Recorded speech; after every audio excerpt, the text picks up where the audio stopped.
नमस्कार, आप देख रहे हैं खबर फास्ट। तो मैं हूं आपके साथ शमशेर सिंह। हमारे इस खास कार्यक्रम में आपका स्वागत है। मध्य प्रदेश का गुना जो पिछले 10 दिन से सुर्खियां बटोर रहा है, जहां खेती किसानी करने वालों पर लाठियां बरसाई गईं, अस्पताल में एक व्यक्ति ने इलाज के अभाव में दम तोड़ दिया। महिला का आरोप है कि उसके पास 5 रुपए नहीं थे, इसलिए उसके पति का इलाज नहीं हुआ। ये तस्वीरें मन को इस हद तक विचलित करेंगी कि आंखों से आंसू टपक जाएंगे। रिपोर्ट देखिए।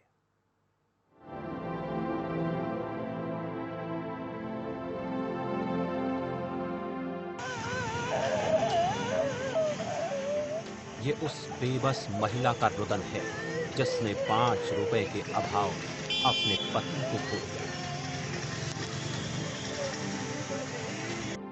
अपने पति का इलाज करवाने वो गुना के सरकारी अस्पताल गई थी, लेकिन 5 रुपए न होने के चलते पति का पर्चा नहीं बनवा पाई।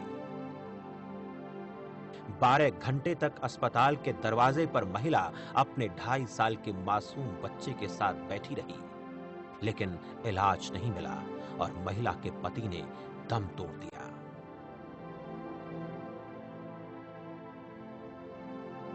जिला कलेक्टर ने अस्पताल के सिविल सर्जन के खिलाफ जांच के आदेश दिए हैं। सिविल सर्जन का कहना है कि सीसीटीवी फुटेज के मुताबिक महिला 23 जुलाई को सुबह 4 बजे अस्पताल पहुंची थी और उसने इलाज के लिए अस्पताल के किसी भी स्टाफ से संपर्क नहीं किया। महिला से किसी तरह का पैसा नहीं मांगा गया। सरकार के आदेशों के मुताबिक पर्ची कटवाने के लिए अस्पताल मरीज से कोई शुल्क नहीं लेता।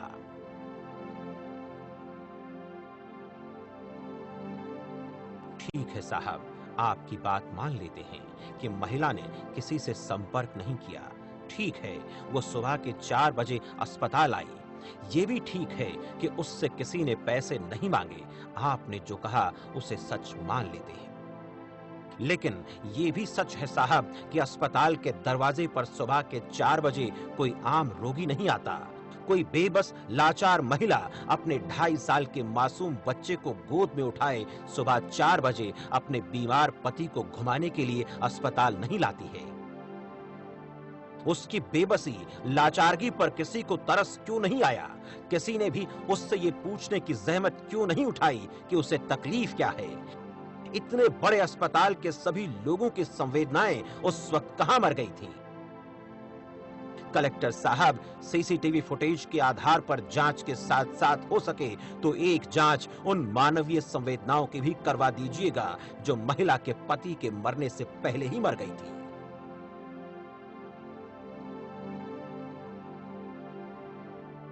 न्यूज़ डेस्क, खबर फास्ट।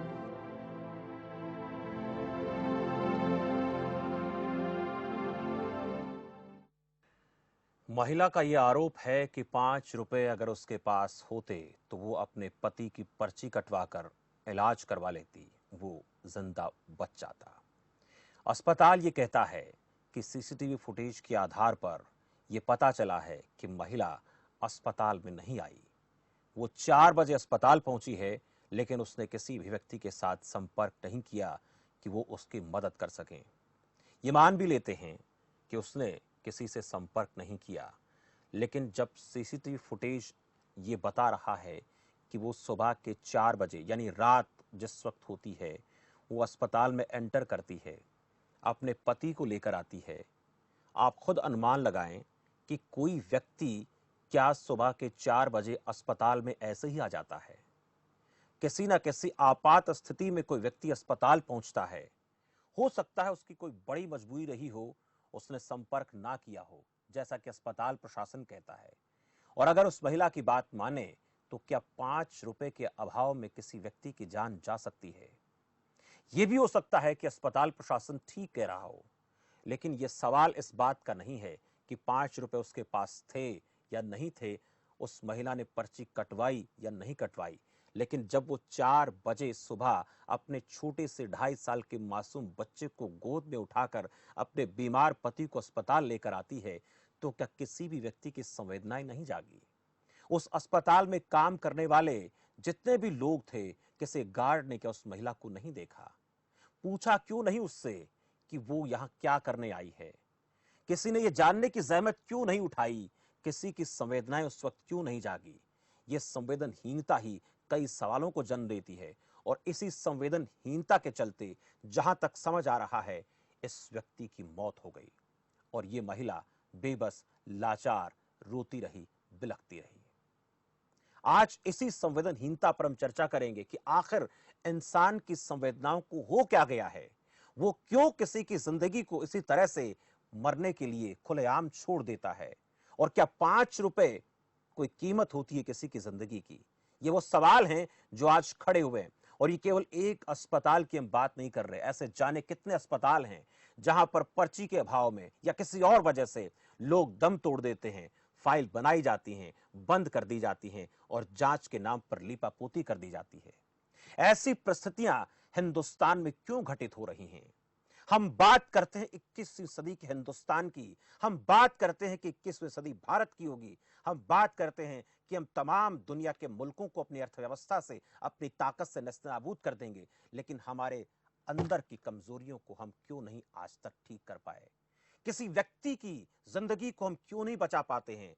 हमारे अंदर का इंसान कहां खो गया है? ये वो सवाल हैं जो इस घटना ने खड़े कर दिए हैं। हमारे साथ कुछ मेहमान हैं, उनसे चर्चा करेंगे। संतोष दहिया हैं, सामाजिक कार्यकर्ता हैं। संतोष जी, बहुत बहुत स्वागत है आपका। और डॉक्टर स्वाति माहेश्वरी हैं, मैम आपका भी बहुत बहुत स्वागत है। पहले संतोष दहिया जी, आप इसे बात करेंगे। ठीक है, अस्पताल ने जो कहा सही होगा, ये भी ठीक है कि 5 रुपए नहीं लगते होंगे, लेकिन सबसे बड़ा सवाल ये कि 4 बजे कोई अस्पताल के दरवाजे पर अपने पति को लेकर जाए तो क्या वो उसको घुमाने लेकर जा रही है, या कोई और वजह है, या उसका मन कर गया होगा, वो इसलिए गई है? किसी ने उसके बारे में सोचा तक नहीं। बात संवेदनाओं की है। आज हमारा समाज क्यों इतना संवेदनहीन हो गया है? शमशेर जी, सच में दुर्भाग्यपूर्ण है। इतनी संवेदनहीनता सच में बहुत सोचने के लिए मजबूर करती है। क्या किसी के जीवन को 5 रुपए से तोला जा सकता है?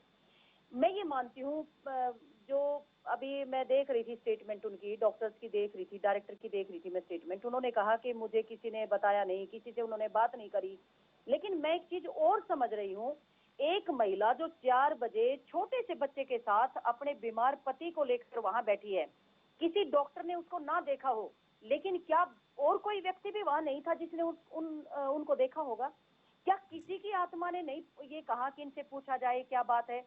ऐसा तो नहीं है कि वो बैठ गई होगी, उसने कहीं ना कहीं बात ना की होगी। अगर वो वैसे ही आकर बैठती तो वो हॉस्पिटल क्यों आती? वो घर में बैठती। जब वो हॉस्पिटल तक पहुंची है तो डेफिनेटली उसने वहां डॉक्टर से कंसल्ट करने की कोशिश की होगी। उसने जरूर किसी न किसी से कंसल्ट किया होगा। जब उसके पास 5 रुपए का उसे पता लगा होगा, तो हो सकता है कि उसके पास 5 रुपए नहीं थे, तो वो बेचारी एक साइड में बैठ गई हो सकता है उसने लोगों से भी बात की हो और किसी ने उसकी मदद ना की हो। शमशेर जी, मैं ऐसे बहुत सारे मामले देखती हूँ आजकल। लोग संवेदनहीन हो चुके हैं। लोगों को फर्क नहीं पड़ता है कौन मर रहा है, कौन जी रहा है। पता नहीं हिंदुस्तान के लोगों को क्या हो गया। जिस हिंदुस्तान में प्यार की गंगा बहती थी, जिस हिंदुस्तान को प्रेम का प्रतीक माना जाता था, जिस हिंदुस्तान में संस्कारों की दुहाई देती जाती, हमेशा देती जाती रही है, ऐसे हिंदुस्तान में लोग संवेदनहीन कैसे हो सकते हैं? ये बड़ा सवाल सभी के सामने है। और सच में ये चौंकाने वाले है कि 5 रुपए के लिए उसका पति, मैं ये नहीं कह रही कि वो 5 रुपए के बाद ट्रीटमेंट मिलता और वो बच जाते, हो सकता उनको कोई ऐसी बीमारी हो और वो तब भी ना बच पाते, लेकिन इनको ये मलाल ना रहता कि मेरे पति को ट्रीटमेंट नहीं मिला। आज इनको इतना बड़ा मलाल है। और छोटे से बच्चे को, 2 साल का बच्चा आपने बताया, शायद 2 साल के जी। बच्चे को लेकर वो वहां बैठी है 4 बजे। कोई पिकनिक प्लेस तो है नहीं हॉस्पिटल कि वो घुमाने के लिए गई हुई है या ऐसी कोई खरीदारी के लिए गई हुई है। क्या करने गई है हॉस्पिटल में जो 2 साल के बच्चे के साथ पति को लेकर वो बैठी है? कोई भी व्यक्ति उनके पास ये पूछने नहीं आया कि यहाँ क्यों बैठी हो। वो जब उसको 5 रुपए नहीं मिले होंगे तो मैं ये दावे के साथ कह सकती हूँ कि वो रोई भी होगी, क्योंकि बहुत मुश्किल से वो 4 बजे वहां पहुंची होगी हॉस्पिटल। वो रोई भी होगी, उसने लोगों से दुआएं भी मांगी होंगी, किसी से पैसे भी मांगे होंगे, उसने तलाश भी की होगी डॉक्टर्स की, उसने किसी और से भी संपर्क साधा होगा और कहीं ना कहीं उसे मदद नहीं मिली, तभी वो रोने बैठ गई होगी। तो क्या उसको रोते हुए देखकर भी किसी का मन नहीं पसीजा? सच में ये बहुत बड़ी संवेदनहीनता है शमशेर जी। और मैं ये कहती हूँ कि इस तरह का मामला लोगों को झकझोरने के लिए काफी है। आज कोरोना ने सबको ये बता दिया है कि जीवन है क्या, जीवन है ही कुछ नहीं। लोग आज भी समझ नहीं रहे हैं जीवन की वैल्यू। एक छोटे से वायरस ने लोगों को मजबूर कर दिया, लोगों को घरों में बंद कर दिया। हाथ साफ है, आप हाथ नहीं मिला सकते हो, मुंह मुंह से आप हंस नहीं सकते हो किसी के सामने, आपने मास्क पहन रखा है। आपकी सुंदरता, आपकी फिटनेस सब के सब पानी हो गई। आपके पास कितने बढ़िया कपड़े थे, आपके पास कितनी बड़ी गाड़ी है, आपके पास कुछ भी था, वो सब पानी की तरह से कुछ भी नहीं रहा। आज भी लोगों को अगर ये जीवन का समझ नहीं आया तो लोग समझ नहीं सकते हैं। आज कोरोना ने लोगों को एक एक मैसेज दिया है कि उनको जीवन के बारे में समझना चाहिए, लेकिन आज भी लोग समझ नहीं रहे हैं। 5 रुपए के लिए अगर किसी की जान जा इंसानियत सकती है, इससे बड़ा दुर्भाग्य कुछ भी मर नहीं हो रही सकता। है, इस घटना ने साबित कर दिया है संतोष जी। डॉक्टर स्वाति जी, जी मान लेते हैं कि वो महिला महिला किसी से नहीं मिली, लेकिन जब 4 बजे सीसीटीवी फुटेज ये दिखा रहा है कि वो अस्पताल में है, क्या कोई व्यक्ति अस्पताल में, बड़ा अस्पताल, जिला अस्पताल गुना का, आपको लगता है कि किसी अस्पताल में, बड़े अस्पताल में, जिला अस्पताल में 4 बजे 5 बजे लोग नहीं होते होंगे, गार्ड नहीं होते होंगे, या किसी की नज़र उस महिला पर नहीं पड़ी होगी? मैं केवल केवल अस्पताल की बात नहीं कर रहा, और भी कई लोग वहां पर आए होंगे, इमरजेंसी हालात में वहां पर पहुंचे होंगे, लेकिन ऐसा नहीं हो सकता कि किसी ने उस महिला को देखा ना हो, उसके दर्द को समझने की कोशिश किसी ने नहीं की। ये बड़ा सवाल है। अब ऐसे में अस्पताल प्रशासन चाहे कितनी भी दुहाई देता रहे कि हमने सीसीटीवी फुटेज देख लिए हैं, उसमें महिला किसी से मिली नहीं है, लेकिन उसके बाद भी इंसानियत के तौर पर जिम्मेदारी बनती है, जिस भी स्टाफ ने उसको देखा होगा उसकी मदद करने के लिए वो आगे आ जाता, क्योंकि 4 बजे कोई महिला अपने छोटे से बच्चे को लेकर अस्पताल में अपने बीमार पति के साथ ऐसे नहीं आ सकती।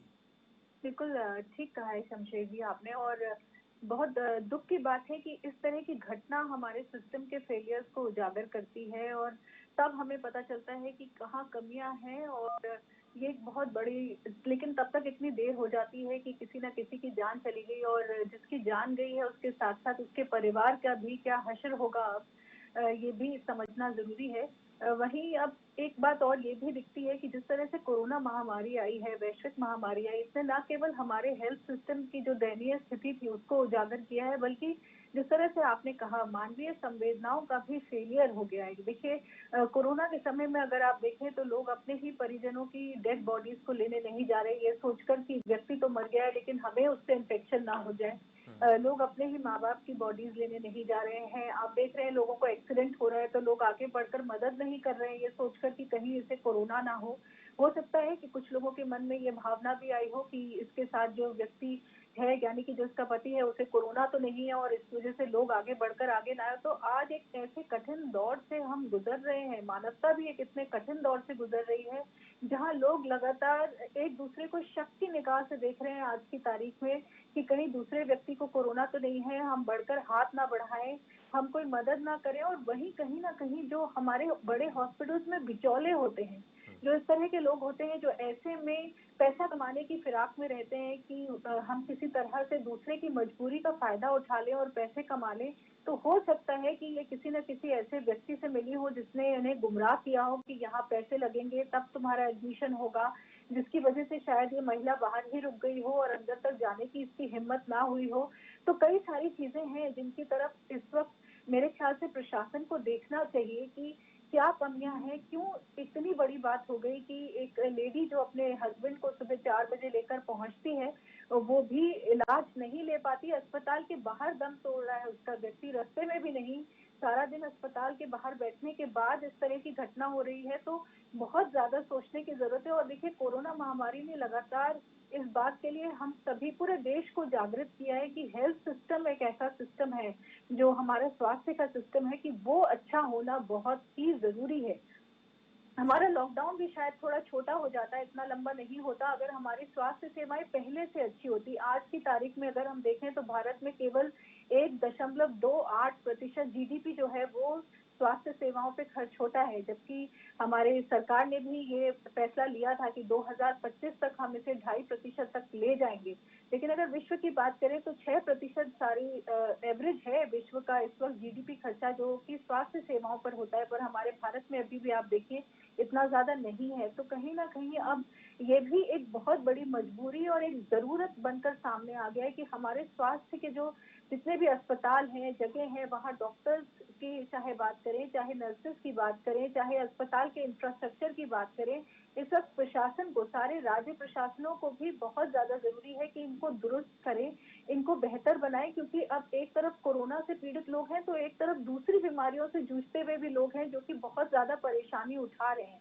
खास तौर से आपने पहले भी देखा है कि बहुत सारे लोग हैं, कहीं हार्ट अटैक है, कहीं पैरालिसिस है, कहीं अस्थमा के मरीज हैं जिनकी जानें गई हैं, क्योंकि वो लोग कोविड के समय में अस्पताल तक नहीं पहुंच पा रहे हैं तो वहां उनको भेज दिया जा रहा है वापस कि पहले टेस्ट करा के लाइए, तब आपको एडमिशन करेंगे। तो इस वक्त अभी बहुत ज्यादा अभाव महसूस हो रहा है, और जो ये अभाव महसूस हो रहा है इसकी हमें पूर्ति कैसे करनी है, उसकी तरफ प्रशासन को मुझे लगता है बहुत ज्यादा ध्यान देने की जरूरत है कि कैसे हम जो हमारे डॉक्टर्स हैं उनकी संख्या बढ़ाएं। क्यों हमारे यहाँ बच्चे एमबीबीएस नहीं करना चाहते, क्या परेशानियां हैं, उन सब की तरफ नजर करें ताकि हमारे यहाँ डॉक्टर्स की संख्या बढ़े। क्यों हमारी नर्सेस बाहर चली जाती हैं, इंडिया में काम करना पसंद नहीं करती हैं, ये सब जो कमियां हैं इनकी तरफ हमें देखना बहुत जरूरी है। बिल्कुल। क्योंकि अभी आप बड़े शहरों में अगर देखें तो जरूर कुछ हॉस्पिटल्स हैं जहां अच्छी सुविधाएं उपलब्ध है, लेकिन अगर अभी भी आप छोटे शहरों की तरफ जाएं, गाँव की तरफ जाएं, तो अभी भी वहाँ के जो अस्पताल हैं ना उनमें वो सर्विसेज हैं, ना वहाँ डॉक्टर हैं, ना नर्सेज हैं। तो एक बहुत बड़े पैमाने पर अब एक तरफ मुझे लगता है कि सेंट्रल गवर्नमेंट को भी और स्टेट गवर्नमेंट को भी सोचना चाहिए कि किस तरह से साझेदारी में हम सब जगह जो हमारे स्वास्थ्य सेवाएं हैं उन्हें बेहतर करें, ताकि इस तरह के जो वाकया हो रहे हैं और जो इतनी दुखद घटनाएं हो रही है ये कम से कम ना हो बिल्कुल और लोगों स्वाति में जी, भी आप जो एक बातें कह रही विश्वास हैं वो जागृत हो। बिल्कुल दुरुस्त बातें हैं जो आप इस वक्त कह रही हैं, लेकिन संतोष दहिया जी, हमने देखा है राजनीति हिंदुस्तान के हर सिस्टम पर हावी है। हर जगह पर राजनीतिक बातें होती हैं। एक पार्टी दूसरी पार्टी से आगे निकलने की होड़ में रहती है। वोट पाना उसका प्राथमिक कार्य नजर आता है। बात आयुष्मान भारत की करते हैं, इस महत्वाकांक्षी योजना की करते हैं, लेकिन जब इस प्रकार की घटनाएं सामने आती हैं तो ये योजनाएं मजाक बनकर रह जाती हैं। क्योंकि अस्पताल के गेट के सामने मान लेते हैं व्यक्ति घर में होता, उसकी मौत हो जाती तो एक अलग विषय था, लेकिन अस्पताल के गेट पर आकर कोई व्यक्ति मर जाए, यानी भगवान के दरवाजे पर आकर कोई व्यक्ति अपने प्राण त्याग दे और भगवान कुछ ना कर पाए, ये भगवान की बेबसी है, ये अस्पताल की बेबसी है, ये सिस्टम की बेबसी है। डेफिनेटली शमशेर जी, मैं तो ये मानती हूँ कि अब जो संवेदनहीनता लोगों में हो गई है, लोग सेल्फ सेंटर्ड हो गए हैं, लोगों को फर्क ही नहीं पड़ता कौन मर रहा है कौन जी रहा है। हमारा जो कल्चर था, हम तो एक दूसरे के लिए जीने वाले लोग हैं। हम तो हमेशा एक ये कहते हैं कि खुद के लिए जिए तो क्या जिए, जीना तो वो है जो दूसरों के लिए जो लोग जीते हैं।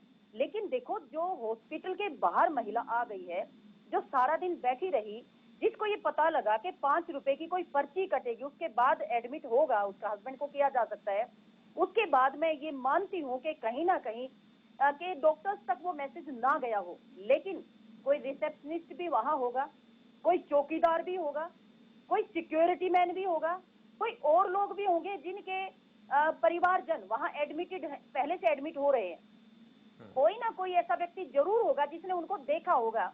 लेकिन क्या किसी की संवेदनाओं ने उन्हें मोटिवेट नहीं किया कि इस महिला की मदद की जाए? इसका मुख्य कारण मैं ये मानती हूँ, एक तो कोरोना का डर है, आजकल हर व्यक्ति को डर है।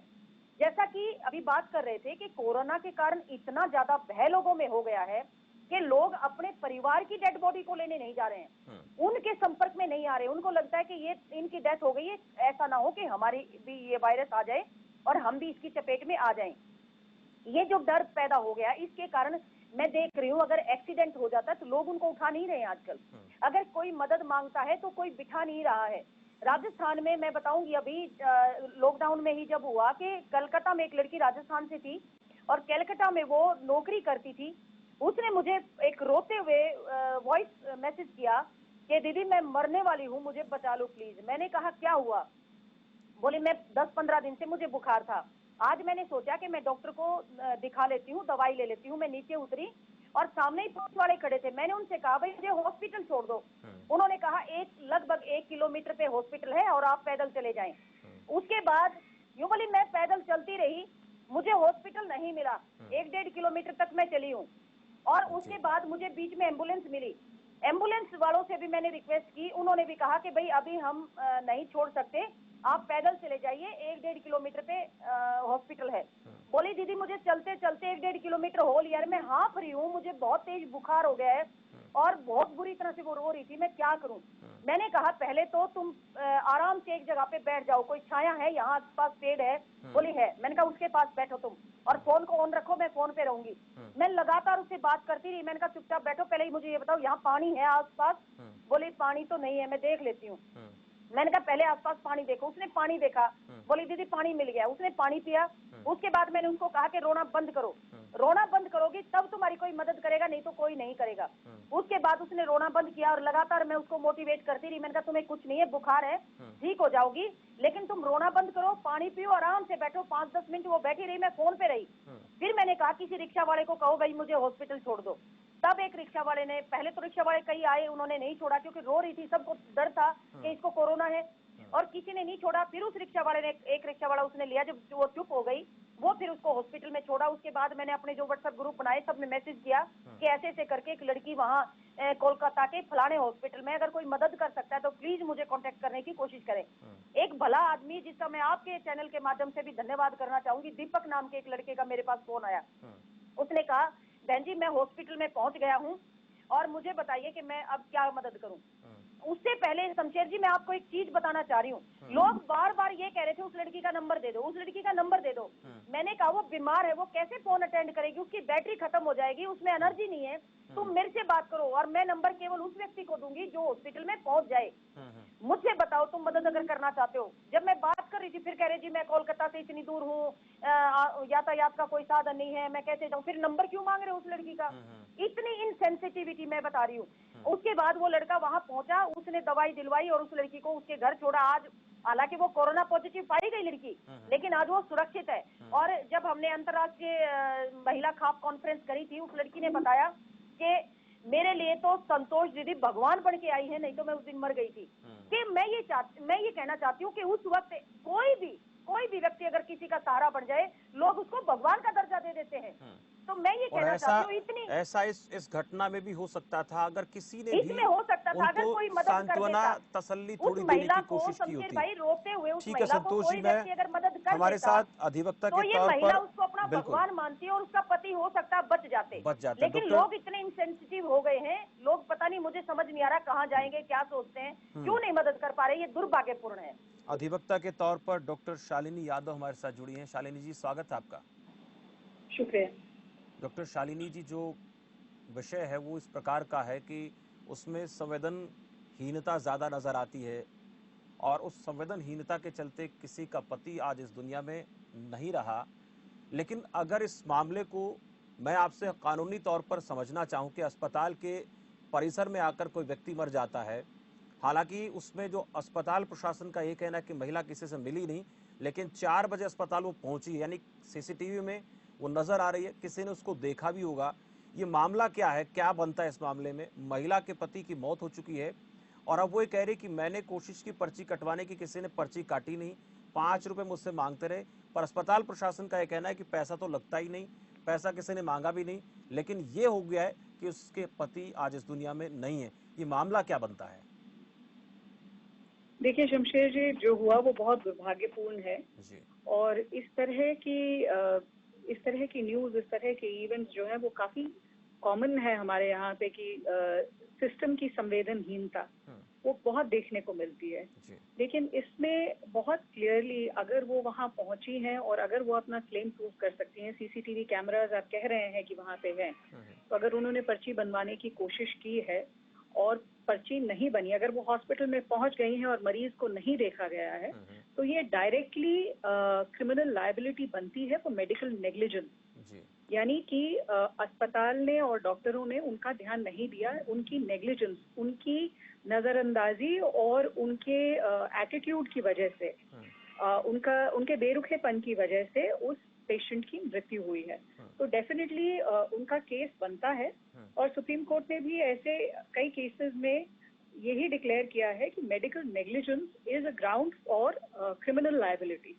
तो वो अस्पताल जो है वहाँ पे उसका जो प्रशासन है और जो डॉक्टर्स जो ड्यूटी पे थे, जो भी उनको अटेंड करना, जिन्होंने भी अटेंड करना चाहिए था, जिन्होंने पर्ची नहीं बनाई, उनके ऊपर क्रिमिनल लायबिलिटी मेडिकल नेग्लिजेंस के ग्राउंड्स पे बनती है।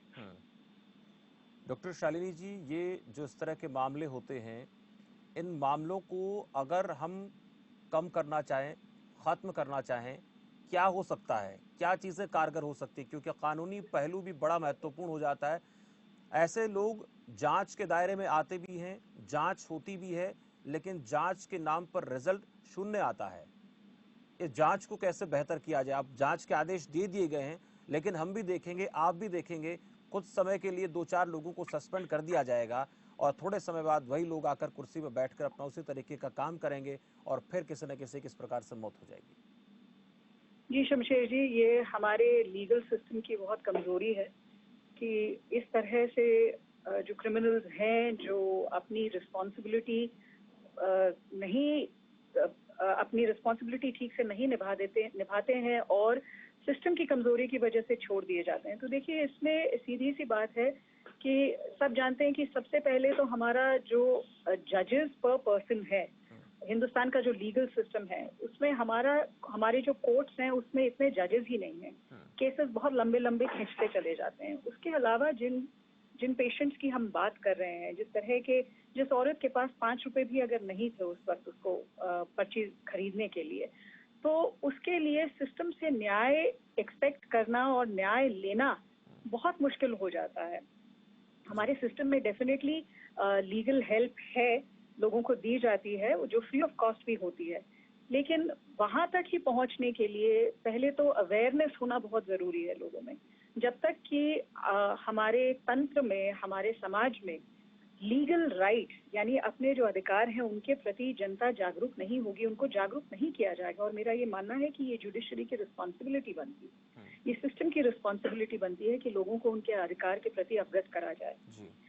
जब तक पहला कदम यही नहीं हो पाता है तो लोगों को यही नहीं पता चलता कि हम आगे क्या करें। दूसरा है कि डेफिनेटली फास्ट ट्रैक कोर्ट्स होने चाहिए मेडिकल नेग्लिजेंस को भी देखने के लिए, क्योंकि जिस तरह से आजकल हम देख रहे हैं कि मेडिसिन का भी, मेडिकल सिस्टम का भी इतना व्यवसायीकरण हो गया है कि आए दिन इस तरह के मामले होते हैं।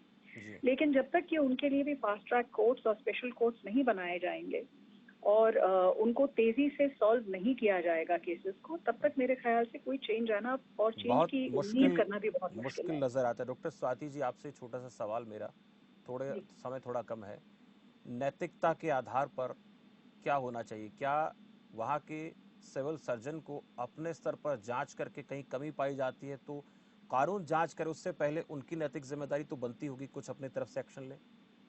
बिल्कुल जरूर, बिल्कुल नैतिकता के आधार पर। शालिनी जी, ये स्वाति जी से मैं सवाल कर रहा हूँ। डॉक्टर शालिनी जी, स्वाति जी से मैं बात कर रहा था, सॉरी जी स्वाति जी। देखिए, बिल्कुल उनके ऊपर नैतिक जिम्मेदारी बनती है और उनका भी फर्ज बनता है कि वो देखें कि कहाँ त्रुटि रह गई, कहाँ गलती हुई है, क्यों ये महिला अंदर तक नहीं आई, क्यों ये बाहर बैठी रही, और अगर ये बाहर भी बैठी रही तो क्यों किसी और ने इसकी तरफ नजर नहीं की, क्यों किसी ने जाकर इससे नहीं पूछा कि आप अस्पताल के बाहर क्यों बैठे हैं। और जरूर इनके पति की हालत ऐसी होगी जिसको देखकर और लोगों को भी ये महसूस हुआ होगा कि इनके साथ जो व्यक्ति है वो पीड़ित है, वो बीमार है, उसको जरूरत है, मेडिकल केयर की जरूरत है। कोई वो हश पुश तो बैठा नहीं होगा, वो जरूर सांस लेने में दिक्कत होगी, परेशानियां होंगी, जो कि लोगों को वहां जरूर दिख रही होगी। और देखते हुए भी लोगों ने अपनी आंखें बंद करी हैं और उनकी तरफ ध्यान नहीं दिया है और मरने दिया है एक इंसान को।